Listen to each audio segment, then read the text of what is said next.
Gainesville families, it's Miss Romano with a teacher tip for you. Science and STEM are really important to keep going in the house as much as you can during this distance learning adventure. STEM is science, technology, engineering, and math. It's a fantastic way for children to get excited about each of those fields and see how they're related and applied in the real world.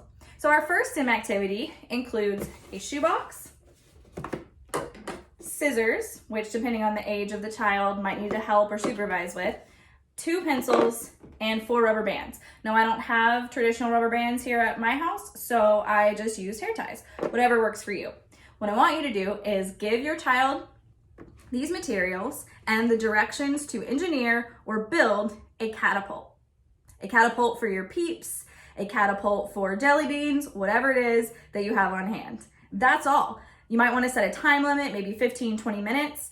And if children aren't really used to STEM activities, they're going to ask a lot of questions. It might be a little bit uncomfortable for them at first because they're so used to getting so many explicit directions, but stay strong and just tell them your only direction is to engineer a catapult for the peeps or whatever it is that you're going to be catapulting, because it's so interesting to see their minds work and what they come up with.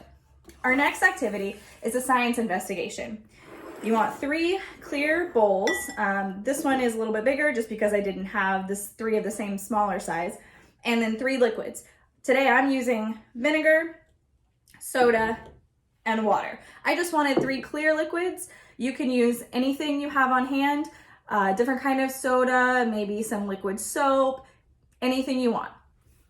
Go ahead and label each bowl. So I'm gonna put water in the first bowl, soda in the second bowl, and vinegar in the third bowl. To make sure that our investigation is as accurate as possible, I am measuring a cup of each.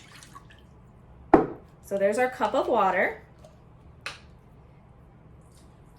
Next up is our cup of soda.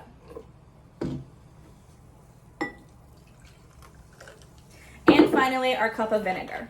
After you've measured out these liquids and added them to each bowl, you're going to take Peeps or jelly beans or maybe Skittles, whatever kind of candy you want, as long as they're the same type of candy, and you're going to submerge them in the liquids. Oh, my Peeps are floating. Interesting. They float, that's okay. So what you're going to do is have your child observe and predict what they think is going to happen to each of these Peeps in the different solutions. Keep observing this over a period of time, daily. It could be 2 days, 3 days, 5 days, a week, and have them observe visually and maybe by touching with a fork and see what happens. There you have it for science and STEM. Hope everyone enjoys. Happy learning!